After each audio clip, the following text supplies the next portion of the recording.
어머니, 어머니, 저도 데려가 주세요.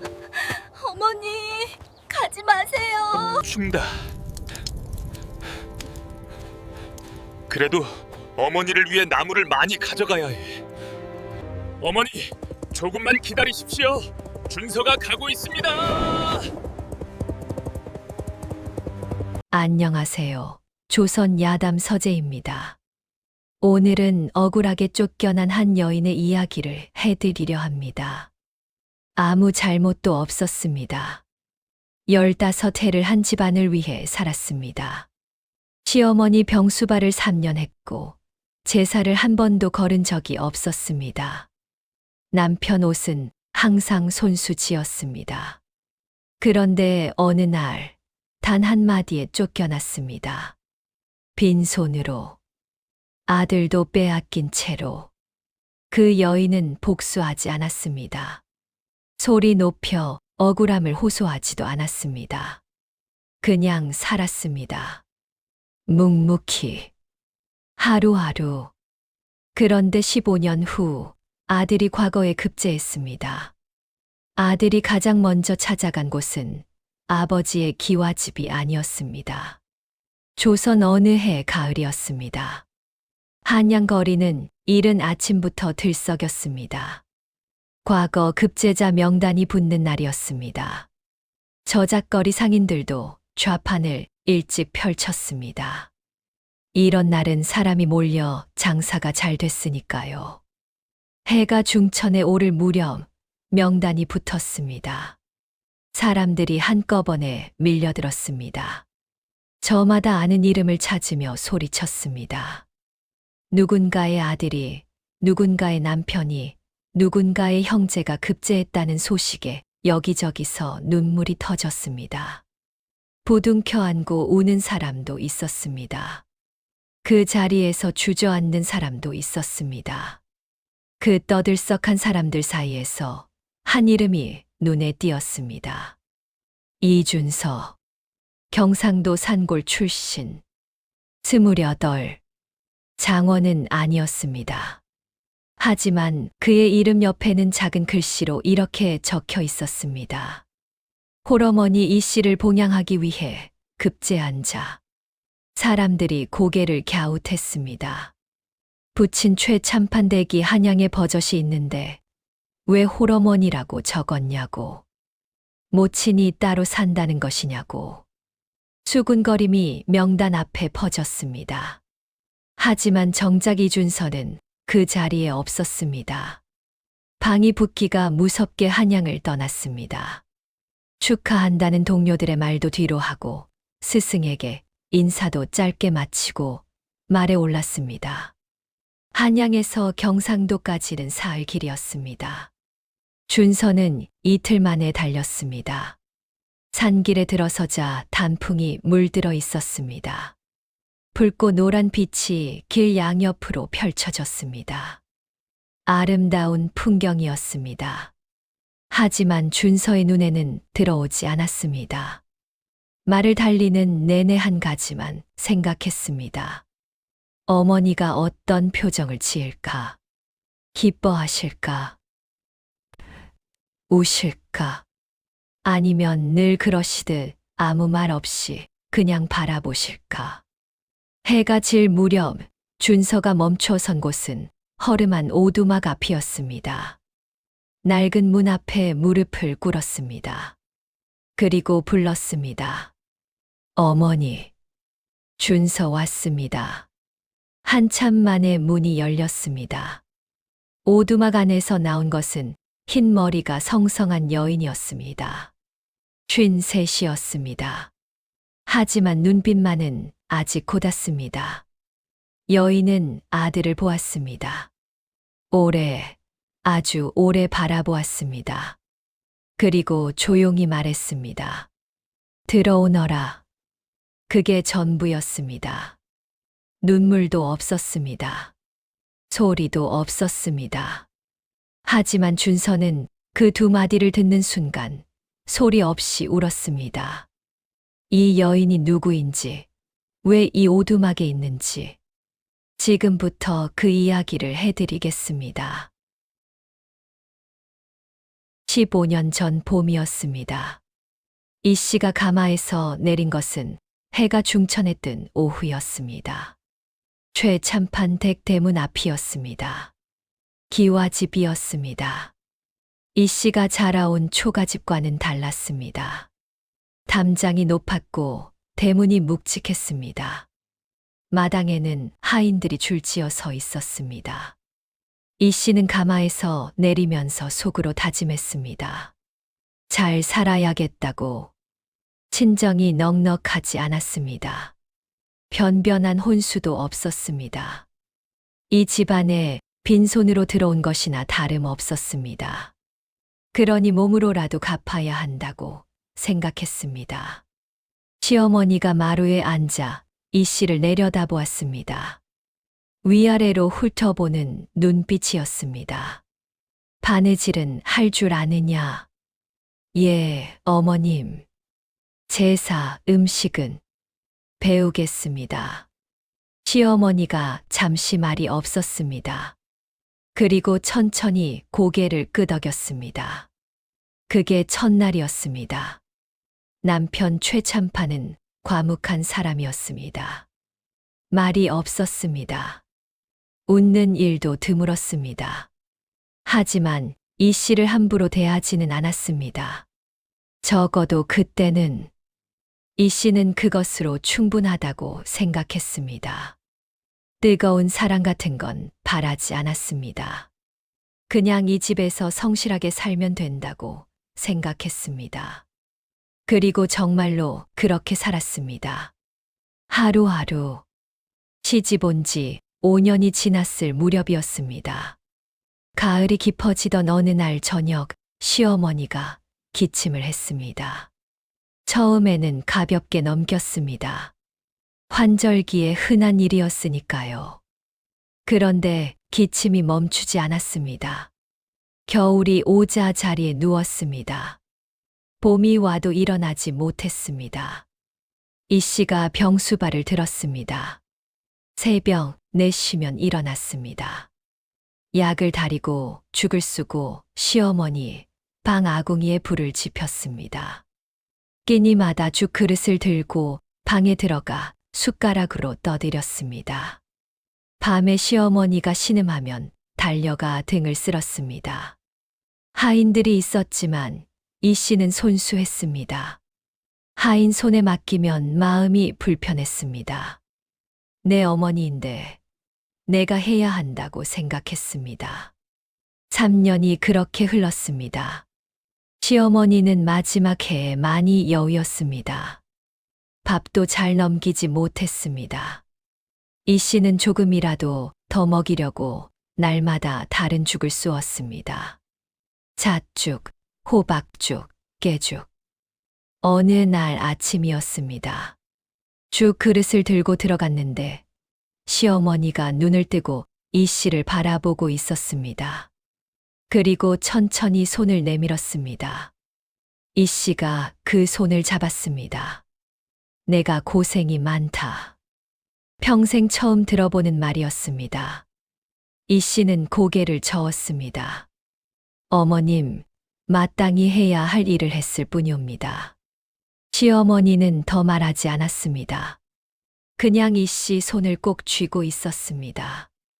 그게 마지막 대화였습니다. 시어머니가 눈을 감은 것은 그해 겨울이었습니다. 이 씨는 장례를 다 치르고 나서야 쓰러졌습니다. 몸살이었습니다. 3년치 피로가 한꺼번에 쏟아지는 것 같았습니다. 사흘을 앓았습니다. 그 사흘 동안 참판은 이 씨 방에 한 번도 오지 않았습니다. 이 씨는 혼자 누워 천장을 바라보았습니다. 아무 생각도 나지 않았습니다. 그냥 멍했습니다. 그때 처음으로 외로움이라는 것을 느꼈습니다. 시어머니가 돌아가신 이듬해 봄이었습니다. 봄비가 부슬부슬 내리던 날 오후, 이 씨는 안채에서 준서 적삼을 깁고 있었습니다. 바늘을 꿰다 말고 손이 멈췄습니다. 바깥채에서 소리가 났습니다. 웃음소리였습니다. 그 안에 남편 목소리가 섞여 있었습니다. 이 씨는 그 소리가 어디서 나는지 알았습니다. 며칠 전 하인에게서 들은 것이 있었으니까요. 알면서도 고개를 들지 않았습니다. 그냥 바늘을 다시 들었습니다. 한 땀, 또 한 땀. 빗소리가 점점 커졌습니다. 옥난이 처음 이 씨 앞에 나타난 것은 사흘 후였습니다. 공손했습니다. 고개를 숙이고 조용히 인사했습니다. 마님, 잘 부탁드리옵니다. 이 씨는 그 얼굴을 바라보았습니다. 어렸습니다. 25이었습니다. 이 씨보다 13살 아래였습니다. 이 씨는 고개를 끄덕였습니다. 그래. 그게 전부였습니다. 속으로는 복잡했습니다. 하지만 내색하지 않았습니다.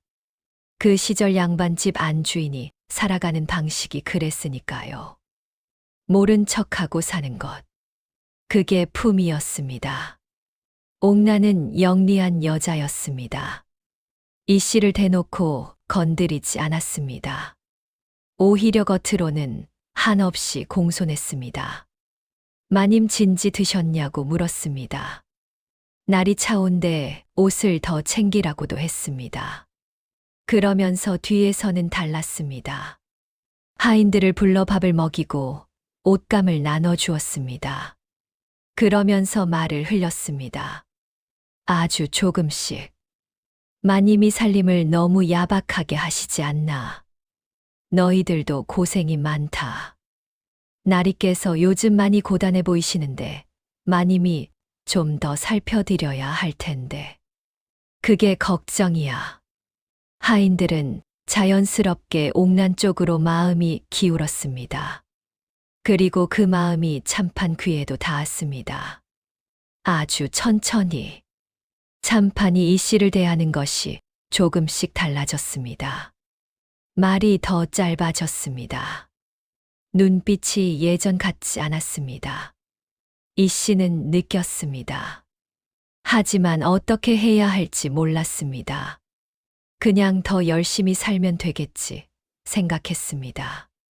제사를 더 정성껏 지내고 밥상을 더 신경 써서 차렸습니다. 하지만 그것으로는 부족했습니다. 열심히 사는 것만으로는 이길 수 없는 싸움이 있었습니다. 이 씨는 그것을 너무 늦게 알았습니다.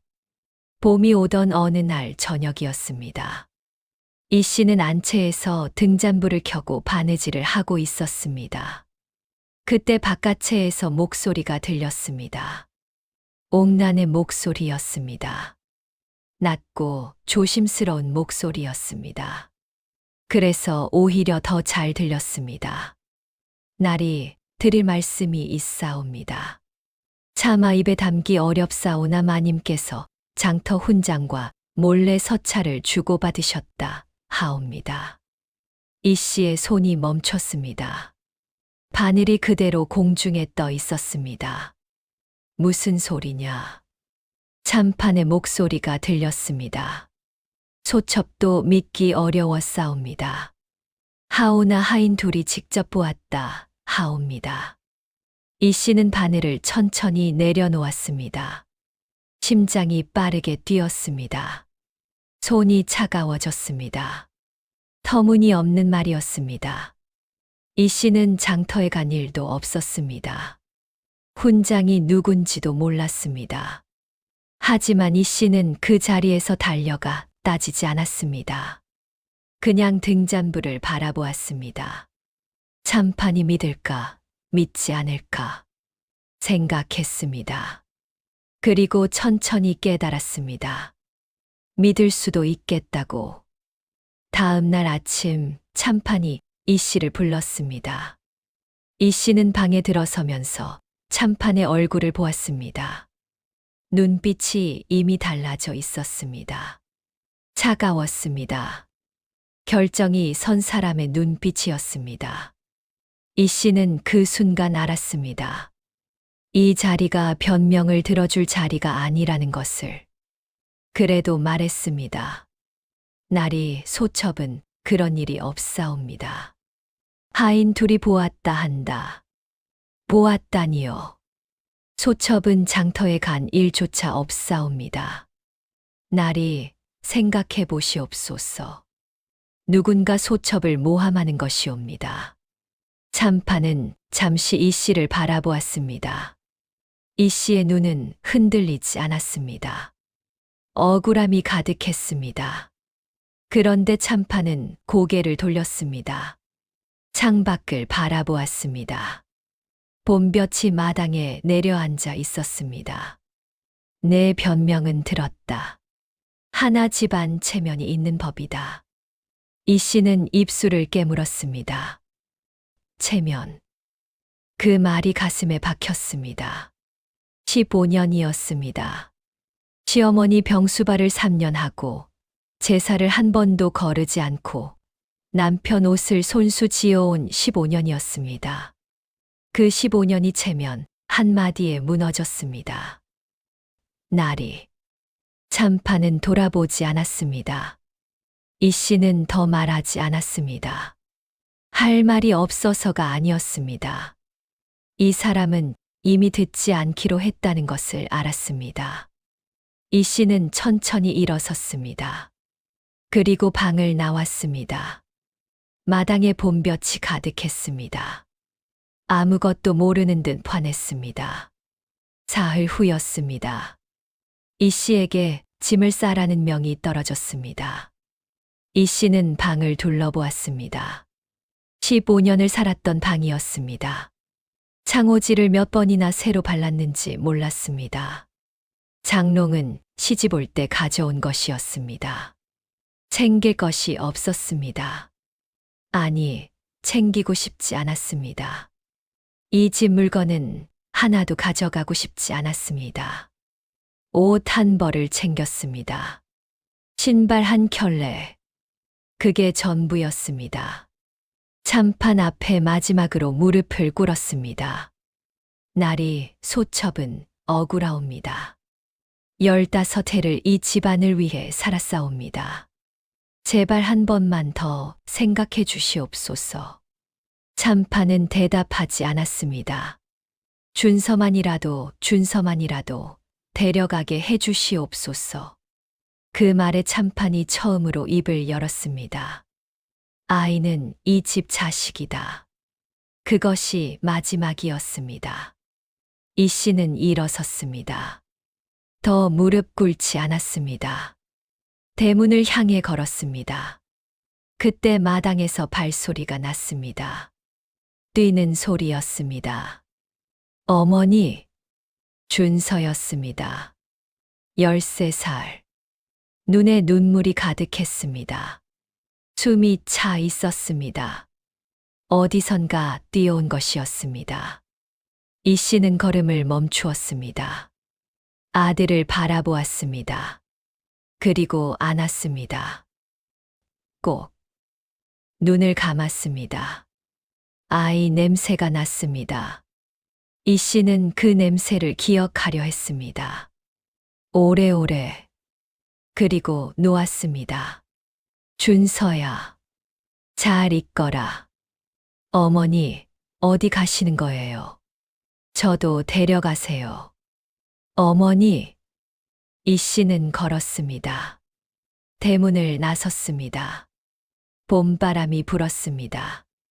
따뜻한 바람이었습니다. 이 씨의 뺨 위로 지나갔습니다. 그 따뜻함이 더 잔인했습니다. 준서의 목소리가 뒤에서 들렸습니다. 하인이 아이를 붙잡는 소리가 났습니다. 아이가 울면서 버티는 소리가 났습니다. 이 씨는 걸음을 멈추지 않았습니다. 뒤를 돌아보지 않았습니다. 그것이 가장 힘든 일이었습니다. 평생 살면서 가장 힘든 일이었습니다. 이 씨는 걸었습니다. 어디로 가야 할지 몰랐습니다. 친정 부모는 이미 세상을 떠났습니다. 오라비는 멀리 살았습니다. 찾아간다 해도 소방 맞은 여동생을 반길 사람이 아니었습니다. 그 시절에 소방 맞은 여자는 집안의 수치였습니다. 아는 사람 집 문을 두드릴 수도 없었습니다. 소문이 났습니다. 최참판댁 안 주인이 쫓겨났다고. 바깥 남자와 내통했다고. 사실 여부를 따지는 사람은 없었습니다. 그냥 소문이 퍼졌습니다. 이 씨는 그냥 걸었습니다. 해가 기울었습니다. 다리가 아팠습니다. 아침부터 아무것도 먹지 못했습니다. 사흘 밤 낮을 걸었습니다. 어느 깊은 외딴 산속 동네에 이르렀습니다. 산길 옆으로 오두막 하나가 보였습니다. 오래전에 버려진 것이었습니다. 지붕이 내려앉아 있었습니다. 문도 반쯤 떨어져 있었습니다. 이 씨는 그 앞에 서서 오래 바라보았습니다. 그리고 안으로 들어갔습니다. 오두막 안은 어두웠습니다. 곰팡이 냄새가 났습니다. 바닥에는 낙엽이 쌓여 있었습니다. 지붕 구멍으로 저녁 하늘이 보였습니다. 이 씨는 낙엽을 한쪽으로 쓸었습니다. 맨바닥에 앉았습니다. 배가 고팠습니다. 몸이 떨렸습니다. 그런데 이상하게도 눈물이 나지 않았습니다. 울어야 할 것 같은데, 억울해야 할 것 같은데, 그냥 멍했습니다. 하늘이 어두워졌습니다. 별이 떴습니다. 지붕 구멍으로 별 하나가 보였습니다. 이 씨는 그 별을 바라보았습니다. 준서 생각이 났습니다. 지금쯤 밥은 먹었을까? 울다 지쳐 잠들었을까? 추운 밤에 이불은 잘 덮었을까? 이 씨는 눈을 감았습니다. 울지 않았습니다. 울면 무너질 것 같았습니다. 무너지면 다시 일어나지 못할 것 같았습니다. 내일은 일어나야 한다. 살아야 한다. 그것만 생각했습니다. 다음 날 아침 이 씨는 일어났습니다. 오두막을 둘러보았습니다. 무너진 지붕, 떨어진 문, 썩은 바닥. 한숨이 나왔습니다. 하지만 앉아서 한숨만 쉴 수는 없었습니다. 마을로 내려갔습니다. 사람 눈에 띄지 않으려 고개를 숙이고 걸었습니다. 저작거리에서 집단을 얻었습니다. 집단을 지고 올라와 지붕을 손봤습니다. 손이 긁혔습니다. 피가 났습니다. 그래도 멈추지 않았습니다. 떨어진 문은 나뭇가지를 꺾어 버팀목을 댔습니다. 해가 질 무렵 그래도 사람이 사는 것처럼 보이게 됐습니다. 이 씨는 오두막 앞에 서서 그것을 바라보았습니다. 초라했습니다. 15년을 살았던 기와집과는 비교도 할 수 없었습니다. 그래도 이상했습니다.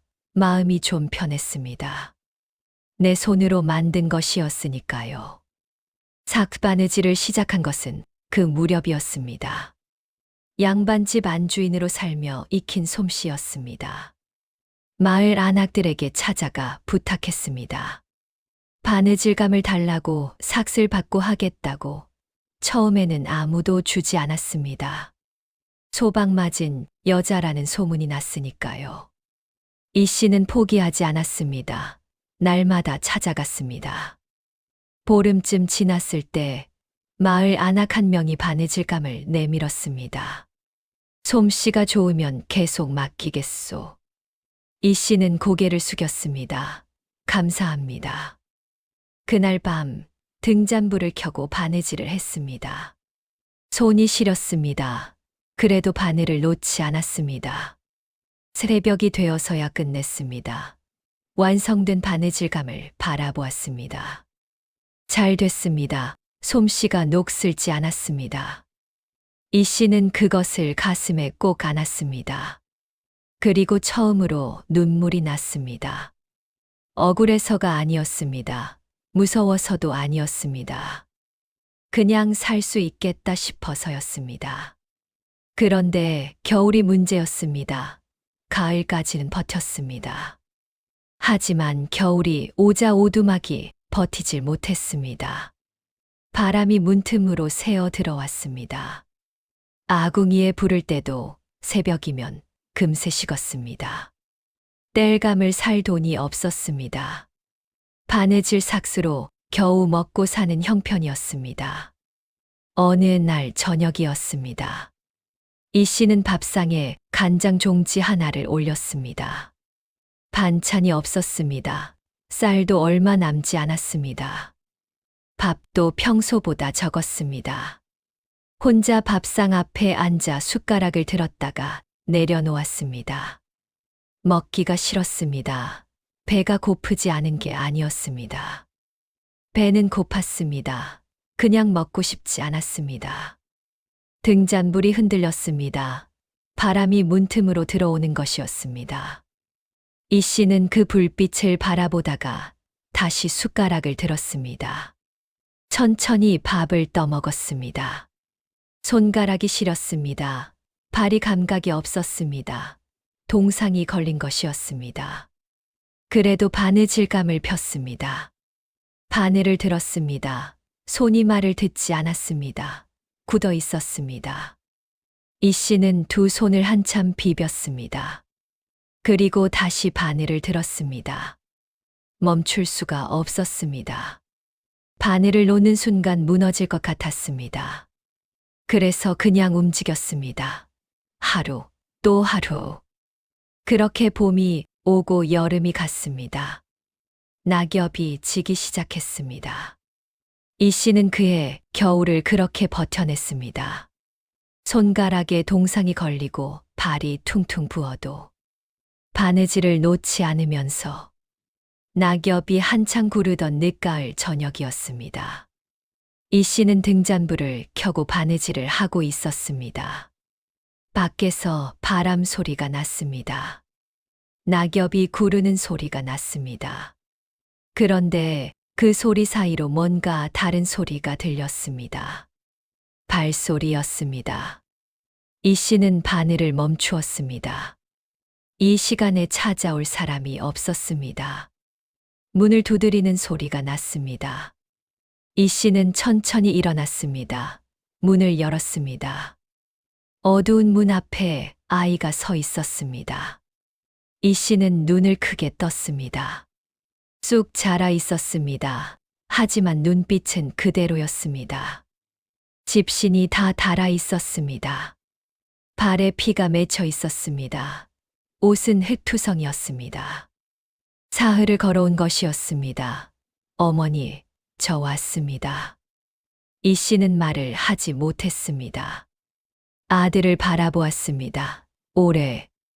준서의 눈에 눈물이 고였습니다. 그래도 울지 않으려 입술을 꽉 다물고 있었습니다. 이 씨는 아들을 안았습니다. 이번에는 놓지 않았습니다. 꼭 안았습니다. 오래 준서의 어깨가 떨렸습니다. 소리 없이 울고 있었습니다. 이 씨는 아들 등을 쓸었습니다. 말없이. 그날 밤, 이 씨는 오두막에서 처음으로 울었습니다. 준서가 잠든 뒤에 혼자 소리 없이 2년치 눈물이었습니다. 다음 날 아침이었습니다. 이 씨가 죽을 끓이는 동안 준서가 뒤에서 말했습니다. 어머니, 저는 다시 돌아가지 않겠습니다. 여기서 어머니와 살겠습니다. 이 씨는 솥을 젓던 손을 멈추었습니다. 안 된다. 너는 아비 집에서 글을 배워야 한다. 그 집에서는 글을 배우고 싶지 않습니다. 준서야. 어머니가 왜 쫓겨났는지 압니다. 옥난이 거짓말을 한 것입니다. 하인들이 말을 맞춘 것입니다. 저는 다 알고 있었습니다. 그때부터 이 씨가 돌아보았습니다. 준서는 고개를 들고 이 씨를 바라보고 있었습니다. 13살짜리 아이가 그것을 알고 2년을 그 집에서 가슴에 품고 살았습니다. 내가 알고 있었구나. 예. 왜 말하지 않았냐? 말해도 아버지는 듣지 않을 것이었습니다. 이 씨는 다시 솥을 저었습니다. 한동안 아무 말이 없었습니다. 쭉 끓는 소리만 났습니다. 원망하지 마라, 준서야. 원망은 너를 갉아먹는다. 내가 상한다. 준서는 대답하지 않았습니다. 하지만 고개를 끄덕였습니다. 이 씨는 그것을 보지 못했습니다. 솥을 보고 있었으니까요. 하지만 알았습니다. 이 아이가 고개를 끄덕인 것을. 그날부터 준서는 오두막에서 살았습니다. 낮에는 마을 서당에서 글을 배웠습니다. 훈장이 준서의 글솜씨를 보고 수업료를 받지 않겠다고 했습니다. 밤에는 이 씨 옆에서 책을 읽었습니다. 이 씨는 바느질을 하면서 준서가 읽는 글을 들었습니다. 무슨 뜻인지 다 알지는 못했습니다. 하지만 그 소리가 좋았습니다. 오두막이 조용하지 않았습니다. 가난했습니다. 어느 날 저녁이었습니다. 이 씨가 밥상에 올린 것은 간장 종지 하나뿐이었습니다. 반찬이 없었습니다. 준서는 아무 말 없이 밥을 비볐습니다. 한 숟가락 먹더니 말했습니다. 어머니, 맛있습니다. 이 씨는 그 말을 듣고 고개를 돌렸습니다. 준서가 보지 못하게 눈이 뜨거워졌습니다. 이 씨는 애써 눈을 깜박였습니다. 그리고 다시 숟가락을 들었습니다. 겨울이 오면 오두막은 더 추웠습니다. 그런데 어느 날 아침이었습니다. 아궁이 앞에 땔감이 수북이 쌓여 있었습니다. 전날 저녁에는 없던 것이었습니다. 이 씨는 준서를 바라보았습니다. 이게 어디서 났냐? 그냥 주운 겁니다. 준서는 아무렇지 않은 듯 책을 펼쳤습니다. 이 씨는 더 묻지 않았습니다. 그런데 며칠 후 또 생겼습니다. 그 다음 주에도 생겼습니다. 이 씨는 이상했지만 그냥 두었습니다. 그러던 어느 새벽이었습니다. 이 씨가 기침을 하다 잠에서 깼습니다. 몸이 좋지 않았습니다. 일어나 물을 마시려고 부엌으로 나갔습니다. 준서가 없었습니다. 이 씨는 오두막 문을 열었습니다. 차가운 새벽 공기가 확 밀려왔습니다. 멀리 산 쪽에서 작은 불빛이 보였습니다. 횃불이었습니다. 이 씨는 그 불빛이 무엇인지 알았습니다. 한참 만에 준서가 돌아왔습니다. 등에 나무를 가득 지고 있었습니다. 얼굴이 땀으로 젖어 있었습니다. 새벽 찬 공기에 숨이 하얗게 피어올랐습니다. 문 앞에 이 씨가 서 있는 것을 보고 준서가 멈췄습니다. 둘이 서로를 바라보았습니다. 준서가 먼저 말했습니다. 어머니, 깨셨습니까? 이 씨는 아무 말도 하지 못했습니다. 준서의 손을 보았습니다. 손바닥이 빨갛게 부어 있었습니다. 나무를 베고 지느라 생긴 것이었습니다. 이 손이 뭐냐? 괜찮습니다. 괜찮기는. 이리 와라. 이 씨는 준서를 안으로 들였습니다. 따뜻한 물에 적신 천으로 손을 감쌌습니다. 준서는 아프다는 말을 하지 않았습니다. 이 씨는 아무 말도 하지 않았습니다. 손을 다 감싸고 나서 이 씨가 말했습니다. 내일부터 하지 마라. 어머니, 공부해야 한다. 이런 거 할 시간 없다. 어머니 혼자 다 하실 수는 없습니다. 나는 괜찮다. 어머니. 준서의 목소리가 조금 높아졌습니다. 어머니가 밤새 기침하시는 거 제가 다 들었습니다. 아프신 거 압니다. 그래도 바느질 놓지 않으시는 거 다 압니다. 저도 해야 합니다. 이 씨는 대답하지 않았습니다. 방 안이 조용해졌습니다. 등잔불만 조용히 타고 있었습니다. 한참 만에 이 씨가 입을 열었습니다. 저녁에 자고 새벽에 일어나서 해라. 낮에는 공부해야 한다. 그게 전부였습니다. 허락도 아니었고 반대도 아니었습니다. 하지만 준서는 고개를 끄덕였습니다. 그날 밤 이 씨는 눕지 못했습니다. 기침이 나고 몸이 쑤셨습니다. 하지만 바느질감을 들었습니다. 준서가 새벽에 나무를 하러 간다면 자신은 그 시간에 한 땀이라도 더 해야 했습니다. 등잔불 아래서 이 씨의 바늘이 움직였습니다. 손이 떨렸습니다. 그래도 멈추지 않았습니다. 그렇게 계절이 바뀌었습니다. 준서는 새벽에 나무를 했습니다. 낮에는 공부했습니다. 밤에는 책을 읽었습니다. 이 씨는 날이 밝기 전에 일어나 바느질을 했습니다. 밤이 깊어도 바늘을 놓지 않았습니다. 둘이서 그렇게 살았습니다. 말이 많지 않았습니다. 하지만 서로 알았습니다. 상대방이 무엇을 하고 있는지, 무엇을 참고 있는지. 겨울이 2번 지났을 때였습니다. 준서가 서당에서 돌아오다가 부엌 앞에 쓰러진 이 씨를 발견했습니다.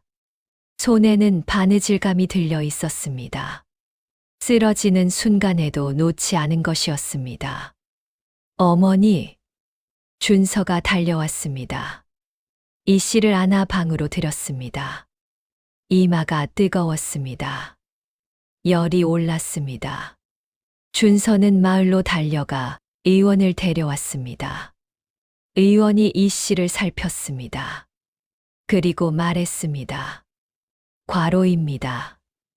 몸이 버틸 수 있는 한계를 넘었습니다. 준서는 의원이 나간 뒤 이 씨 곁에 앉았습니다. 이 씨의 손을 보았습니다. 굽어 있었습니다. 손마디가 굵었습니다. 손바닥에는 바늘에 찔린 자국이 수도 없이 나 있었습니다. 준서는 그 손을 2 손으로 감쌌습니다. 꼭 소리 없이 눈물이 났습니다. 이 씨가 보지 못하게. 사흘 만에 이 씨가 눈을 떴습니다. 준서가 곁에 앉아 있었습니다. 눈이 빨개져 있었습니다. 잠을 자지 않은 것이었습니다. 이 씨가 일어나려 했습니다. 준서가 말렸습니다. 어머니, 더 누워 계십시오. 바느질감이 제가 갖다 드렸습니다. 사흘치 다 드렸습니다. 이 씨는 준서를 바라보았습니다.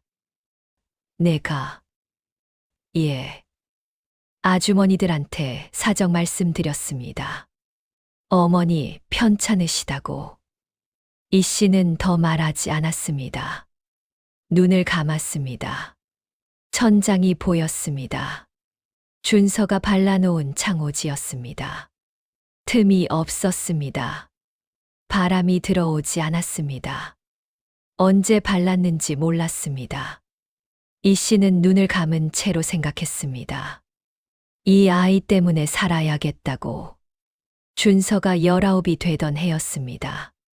서당 훈장이 이 씨를 찾아왔습니다. 조심스럽게 말했습니다. 이 아이 한양으로 보내야 합니다. 여기서는 더 가르칠 것이 없습니다. 이 씨는 훈장의 말을 들었습니다. 그리고 물었습니다. 얼마나 듭니까? 훈장이 말했습니다. 이 씨는 고개를 끄덕였습니다.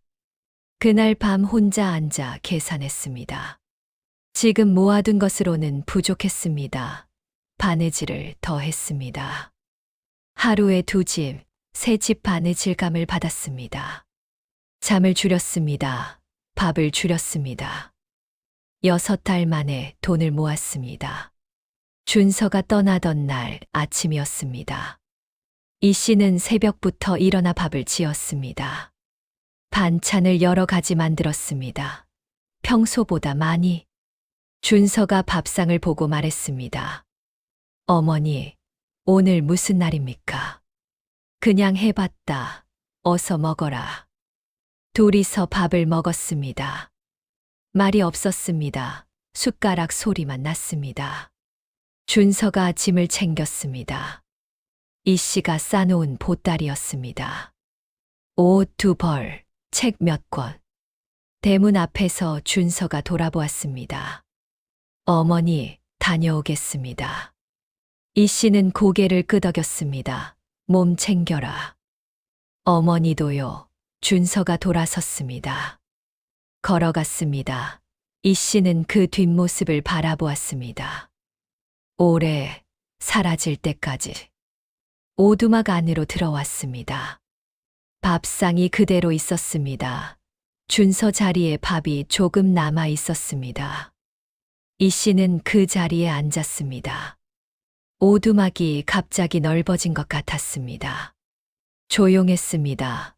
너무 조용했습니다. 이 씨는 바느질감을 들었습니다. 바늘을 꿰었습니다. 그리고 이랬습니다. 한양으로 간 준서에게서 편지가 왔습니다. 처음 편지는 짧았습니다. 잘 도착했다고, 스승을 만났다고, 밥은 먹고 있다고. 이 씨는 그 편지를 읽고 또 읽었습니다. 닳도록. 명절이 왔습니다. 마을에서는 웃음소리가 들렸습니다. 아이들이 뛰어노는 소리가 들렸습니다. 떡 냄새가 바람에 실려왔습니다. 이 씨는 혼자 밥을 지었습니다. 떡은 없었습니다. 밥 한 그릇을 차렸습니다. 혼자 앉았습니다. 숟가락을 들었다가 내려놓았습니다. 준서 생각이 났습니다.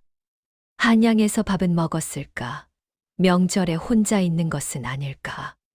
이 씨는 다시 숟가락을 들었습니다. 먹었습니다. 천천히. 그리고 바느질감을 펼쳤습니다. 명절에도 바느질을 했습니다. 쉬는 것이 더 불편했습니다. 손이 놀면 생각이 너무 많아졌습니다. 바늘을 움직이는 동안에는 아무 생각도 하지 않을 수 있었습니다. 그것으로 충분했습니다. 한양은 준서가 생각했던 것과 달랐습니다. 크고 화려했습니다. 사람이 많았습니다. 저작거리는 항상 시끌벅적했습니다. 하지만 준서에게 한양은 그냥 공부하는 곳이었습니다. 스승댁 행랑채에 방 하나를 얻었습니다. 좁았습니다. 겨울에는 외풍이 심했습니다. 오두막이 생각났습니다. 오두막보다 더 추운 것 같았습니다. 밥은 하루 2끼를 먹었습니다. 돈을 아껴야 했습니다. 이 씨가 보내주는 돈은 넉넉하지 않았습니다. 준서는 그것을 알았습니다. 어머니가 밤새 바느질을 해서 마련한 돈이라는 것을. 그래서 더 아꼈습니다. 책이 필요할 때는 빌렸습니다. 옷이 낡아도 꿰매 입었습니다. 동료들이 저작거리에 먹으러 가자고 해도 혼자 방에 남았습니다. 어느 날 밤이었습니다. 동료들이 떠난 뒤 혼자 방에 앉아 등잔불을 켰습니다. 배가 고팠습니다. 아침에 먹은 것이 전부였습니다. 돈이 없었습니다. 책을 펼쳤습니다. 읽으려 했습니다. 그런데 글자가 눈에 들어오지 않았습니다. 어머니 얼굴이 떠올랐습니다. 지금쯤 바느질을 하고 있겠지. 등잔불 아래서 혼자. 손가락이 시린데도 바늘을 놓지 않고 있겠지. 준서는 눈을 감았습니다. 그리고 다시 책을 펼쳤습니다. 반드시 급제한다. 그것만 생각했습니다. 첫 번째 과거를 본 것은 23이었습니다. 시험장에 들어서던 날 아침, 준서는 속으로 어머니를 불렀습니다. 어머니, 저 왔습니다. 꼭 붙겠습니다. 그런데 떨어졌습니다. 방이 붙던 날, 자신의 이름이 없는 것을 확인하고 준서는 그 자리를 떠났습니다. 사람들이 웃고 우는 사이를 걸어서 나왔습니다. 한참을 걸었습니다. 어디로 가는지도 몰랐습니다. 발이 멈춘 곳은 한강가였습니다. 강물을 바라보았습니다. 어머니 얼굴이 떠올랐습니다. 굽은 손이 떠올랐습니다. 밤새 바느질하는 뒷모습이 떠올랐습니다. 6달 동안 밥을 줄여가며 돈을 모아 자신을 한양으로 보내던 그 아침이 떠올랐습니다. 떠나던 날 아침 평소보다 반찬을 많이 차려주던 것이 떠올랐습니다. 몸 챙겨라. 그 한마디가 떠올랐습니다. 준서는 주먹을 꽉 쥐었습니다. 울지 않았습니다. 그냥 강물을 오래 바라보았습니다. 그리고 돌아섰습니다. 방으로 돌아와 책을 펼쳤습니다. 그해 겨울 이 씨에게 편지를 보냈습니다. 어머니, 이번에는 떨어졌습니다. 죄송합니다. 다음에는 반드시 붙겠습니다. 이 씨의 답장이 왔습니다. 짧았습니다. 괜찮다. 밥은 먹고 다니느냐? 준서는 그 편지를 읽고 한참 앉아 있었습니다. 괜찮다. 그 두 글자가 가슴을 눌렀습니다. 어머니는 괜찮지 않을 텐데. 6달을 밥을 줄여가며 모은 돈이었는데. 그 돈으로 보낸 아들이 떨어졌는데. 그래도 괜찮다고 했습니다. 준서는 그 편지를 접었습니다. 품에 넣었습니다. 그리고 다시 책을 펼쳤습니다. 25에도 떨어졌습니다. 27에도 떨어졌습니다. 3번 떨어지는 동안 이 씨는 한 번도 다른 말을 하지 않았습니다. 편지마다 똑같았습니다. 괜찮다. 밥은 먹고 다니느냐? 3번째 낙방하던 날 밤이었습니다. 준서는 방에 앉아 그 편지들을 꺼냈습니다. 3장이었습니다. 종이가 닳아 있었습니다. 너무 많이 읽어서였습니다. 글씨가 흐릿했습니다. 이 씨의 손이 떨려서였는지 아니면 눈물이 떨어진 것인지 알 수 없었습니다. 준서는 그 편지들을 가슴에 안았습니다. 소리 없이 울었습니다. 한참을.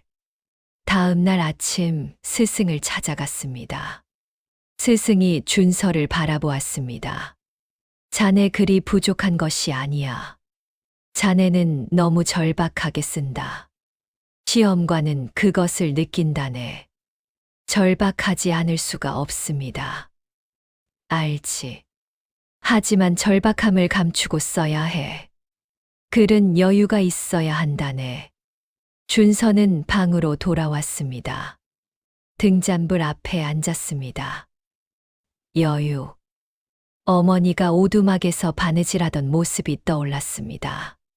가난하고 억울하고 힘든데도 어머니는 항상 바늘을 천천히 움직였습니다. 서두르지 않았습니다. 그게 여유였는지도 몰랐습니다. 준서는 붓을 들었습니다. 천천히. 어머니처럼. 그렇게 또 한 해가 갔습니다. 이 씨는 한양에서 오는 편지를 기다렸습니다. 편지가 오는 날이면 바느질을 멈추고 읽었습니다. 몇 번이고 읽었습니다. 준서의 글씨가 조금씩 굵어지는 것을 느꼈습니다. 어른이 되어가는 것을 느꼈습니다. 그런데 어느 해부터인가 준서의 편지에서 뭔가 달라진 것을 느꼈습니다. 말은 똑같았습니다. 잘 있다고, 공부하고 있다고. 하지만 글씨가 달랐습니다. 예전보다 조용했습니다. 서두르지 않는 글씨였습니다. 이 씨는 그 편지를 바라보다가 혼자 웃었습니다. 이 아이가 많이 컸구나 싶었습니다. 28 되던 해 가을이었습니다. 준서는 시험장에 들어서면서 눈을 감았습니다. 잠깐. 어머니 얼굴을 떠올렸습니다. 굽은 손을 떠올렸습니다.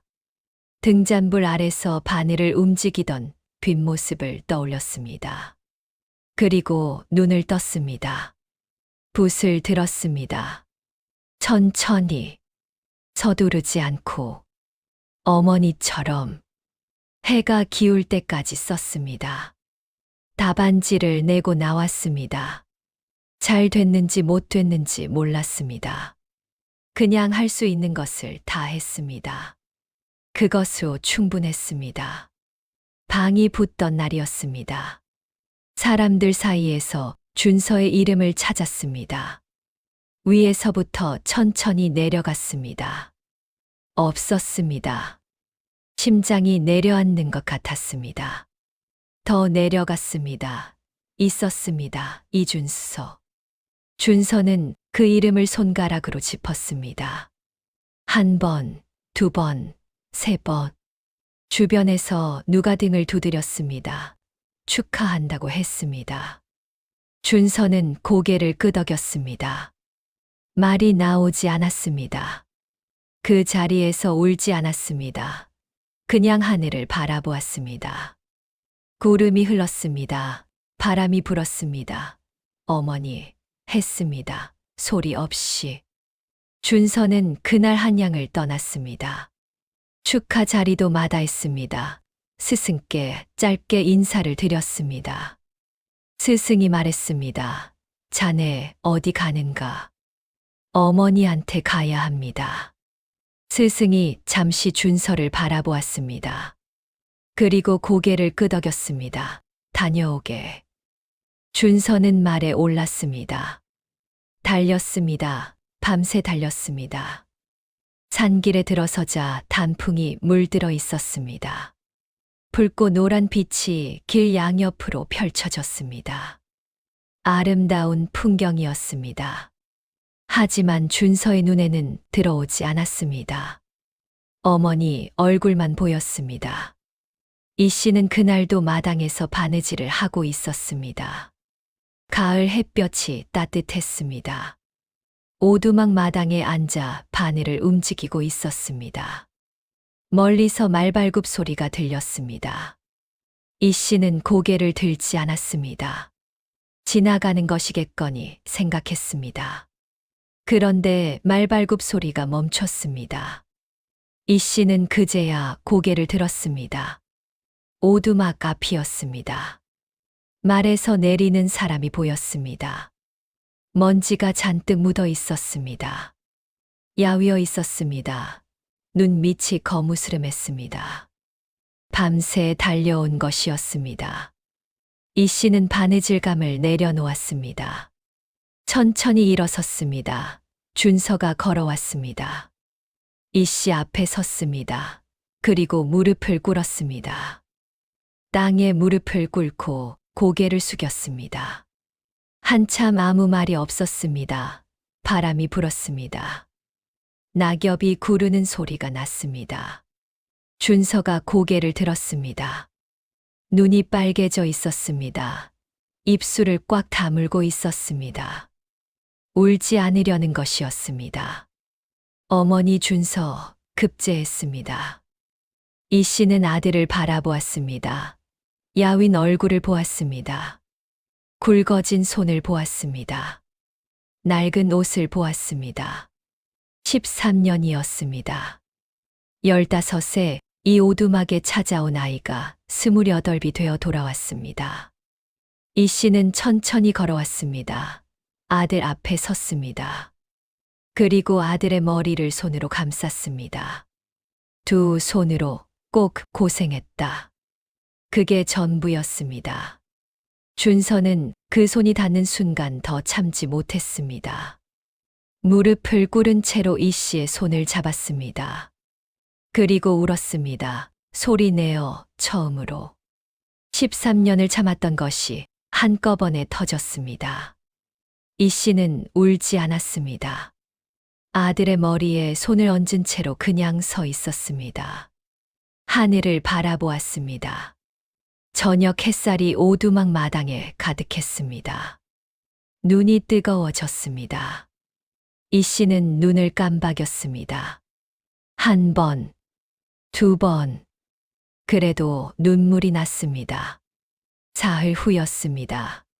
최참판이 하인을 보냈습니다. 하인이 오두막 앞에 서서 고개를 숙이고 말했습니다. 날이 깨서 전하시옵니다. 급제를 축하한다. 아비가 기다리고 있으니 어서 한양으로 오너라. 준서는 하인을 바라보았습니다. 마당에서 이 씨가 바느질을 하고 있었습니다. 고개를 들지 않았습니다. 준서는 잠시 생각했습니다. 그리고 말했습니다. 아버지께 전해 주시오. 하인이 고개를 들었습니다. 어머니께서 허락하시면 찾아뵙겠다고. 하인이 굳었습니다. 그것이 무슨 말씀이십니까? 나리께서 기다리고 계신데. 들은 대로 전하시오. 하인이 돌아갔습니다. 마을 사람 하나가 그 장면을 보았습니다. 소문이 퍼졌습니다. 급제한 아들이 아버지한테 어머니 허락을 받아야 간다고 했다고. 어떤 이는 버릇없다고 했습니다. 어떤 이는 통쾌하다고 했습니다. 어떤 이는 아무 말 없이 고개만 끄덕였습니다. 그날 저녁이었습니다. 준서가 이 씨 옆에 앉았습니다. 어머니, 허락하시겠습니까? 이 씨는 바느질을 멈추었습니다. 한참 말이 없었습니다. 밖에서 바람 소리가 들렸습니다. 등잔불이 조금 흔들렸습니다. 이 씨는 먼 곳을 바라보았습니다. 15년 전 그 봄날이 떠올랐습니다. 대문을 나서던 날, 빈손으로, 옷 한 벌로, 준서의 목소리가 뒤에서 들리던 그날, 뒤를 돌아보지 않으려고 얼마나 이를 악물었는지, 오두막 첫날 밤 지붕 구멍으로 보이던 별 하나가 떠올랐습니다. 손가락에 동상이 걸려도 바늘을 놓지 않던 그 겨울이 떠올랐습니다. 새벽의 산에서 나무를 해오던 준서의 하얀 숨이 떠올랐습니다. 쓰러진 자신 곁에서 사흘 밤을 지새우던 준서의 빨간 눈이 떠올랐습니다. 이 씨는 천천히 입을 열었습니다. 나는 그 집에 원한이 없다. 다만 말을 멈추었습니다. 등잔불이 다시 흔들렸습니다. 허락하지 않겠다. 짧았습니다. 하지만 그 한마디 안에 15년이 들어 있었습니다. 준서는 아무 말도 하지 않았습니다. 고개를 끄덕였습니다. 그게 전부였습니다. 최참판은 기다렸습니다. 하인을 보낸 뒤 사흘이 지났습니다. 닷새가 지났습니다. 아들에게서 아무 소식이 없었습니다. 참판은 대청마루에 앉아 대문을 바라보았습니다. 하인들이 눈치를 보며 오갔습니다. 아무도 먼저 말을 꺼내지 않았습니다. 열흘이 지났습니다. 참판은 다시 하인을 보냈습니다. 준서는 같은 말을 전했습니다. 어머니께서 허락하시면 찾아뵙겠다고. 참판은 그 말을 듣고 한참 말이 없었습니다.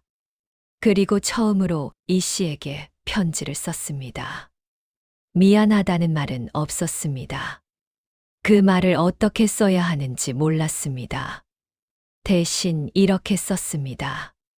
준서를 한 번만 보내주시오. 편지를 봉하고 하인을 불렀습니다. 그리고 멈칫했습니다. 하인에게 시키는 것이 부끄러웠습니다. 처음으로 부끄러웠습니다. 참판은 잠시 생각하다가 편지를 다시 펼쳤습니다.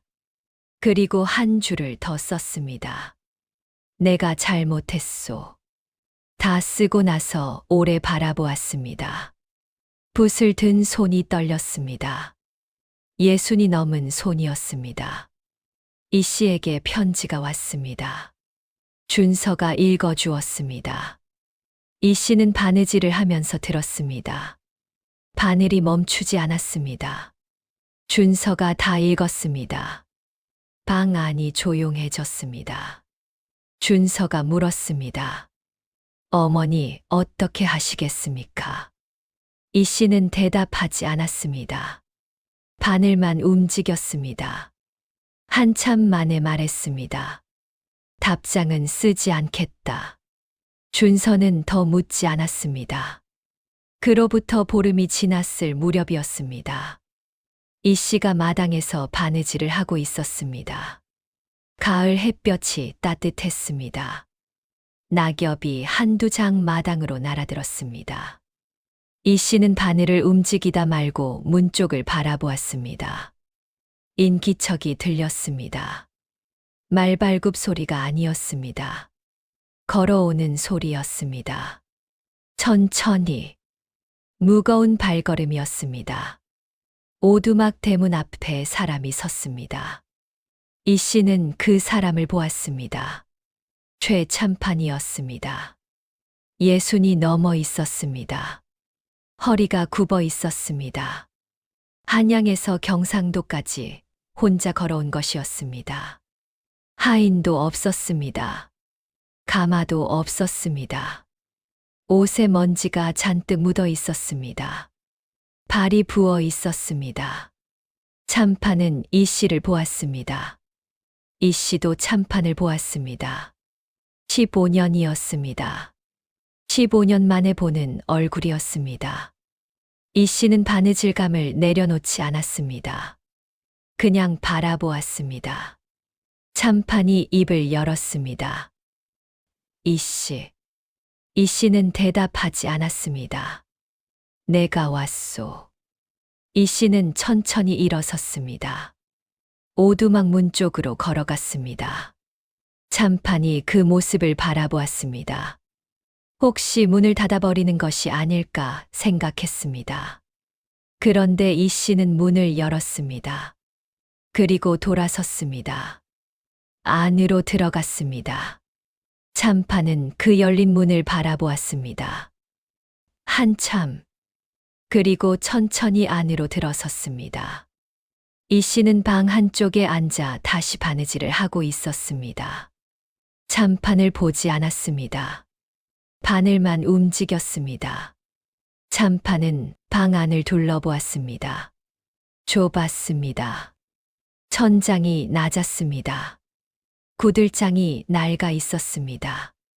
창호지는 군데군데 새로 발린 흔적이 있었습니다.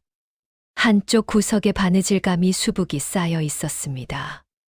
등잔이 하나 있었습니다. 기름이 얼마 남지 않은 등잔이었습니다. 이 방에서 15년을 살았습니다. 참판은 그 자리에 서서 오래방을 바라보았습니다. 이 씨는 바늘을 움직였습니다. 말이 없었습니다. 참판이 입을 열었습니다. 내가 잘못했소. 이 씨는 대답하지 않았습니다. 미안하오. 이 씨는 바늘을 멈추지 않았습니다. 참판을 보지 않았습니다. 그냥 바느질을 했습니다. 한 땀, 또 한 땀. 참판은 더 말하지 못했습니다. 방 안이 조용했습니다. 바늘이 천을 뚫고 나오는 소리만 났습니다. 그 조용함이 어떤 말보다 무거웠습니다.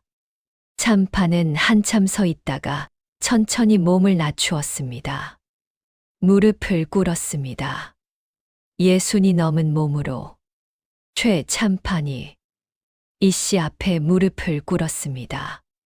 이 씨는 그래도 보지 않았습니다. 바늘만 움직였습니다. 오래 그렇게 있었습니다. 바람 소리가 들렸습니다. 낙엽이 구르는 소리가 들렸습니다. 한참 만에 이 씨가 입을 열었습니다. 딱 한마디였습니다. 준서한테 잘해주시오. 그게 전부였습니다. 15년의 억울함도, 15년의 고생도, 15년의 눈물도 그 한마디 안에 다 녹아 있었습니다. 참판은 고개를 숙였습니다. 이마가 바닥에 닿았습니다. 이 씨는 끝내 참판을 보지 않았습니다. 참판이 돌아간 뒤였습니다. 준서가 들어왔습니다. 마당에서 다 보고 있었던 것이었습니다. 이 씨 옆에 앉았습니다. 아무 말이 없었습니다. 한참 만에 준서가 말했습니다. 어머니. 이 씨는 대답하지 않았습니다. 많이 힘드셨죠. 이 씨는 바늘을 멈추었습니다. 오래. 그리고 천천히 말했습니다.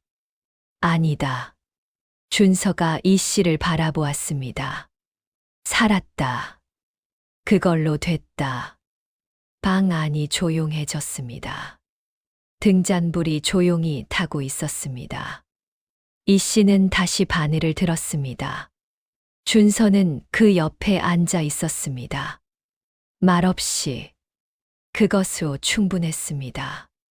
그해 겨울 준서가 오두막 옆에 작은 방을 하나 덧붙였습니다. 구들장을 새로 깔았습니다. 창호지를 새로 발랐습니다. 문풍지도 꼼꼼히 막았습니다. 이 씨는 그 방에서 처음으로 따뜻한 겨울을 났습니다. 밤에 바느질을 하다가 손이 시리지 않았습니다. 이 씨는 손을 내려다보았습니다. 굽어 있었습니다. 마디가 굵었습니다. 손바닥에는 바늘에 찔린 자국이 수도 없이 나 있었습니다. 기와집에 살 때는 이렇지 않았습니다. 그때는 곱고 부드러운 손이었습니다. 하인들이 힘든 일을 다 했으니까요. 이 손이 이렇게 된 것은 오두막에서였습니다. 지붕을 고치고 나무를 패고 밤새 바느질을 하면서 겨울마다 동상이 걸리고 또 걸리면서. 그런데 지금은 달랐습니다. 이 손이 준서를 키웠습니다. 이 손이 오두막 지붕을 고쳤습니다. 이 손이 동상이 걸려도 바늘을 놓지 않았습니다. 이 손이 15년을 살아냈습니다. 이 씨는 처음으로 생각했습니다. 수고했다고. 봄이 오면 꽃이 필 것이었습니다. 이 씨는 오랜만에 봄이 기다려졌습니다. 최참판은 한양으로 돌아갔습니다. 이후 준서가 아버지를 찾아갔는지는 알 수 없습니다. 다만 마을 사람들은 이렇게 전했습니다. 참판이 돌아가던 날 뒷모습이 올 때보다 더 작아 보였다고. 넓은 기와집은 조용해졌습니다. 잔치상을 차려도 앉을 사람이 없었습니다. 대문을 활짝 열어도 들어오는 사람이 없었습니다. 그것이 그의 결말이었습니다.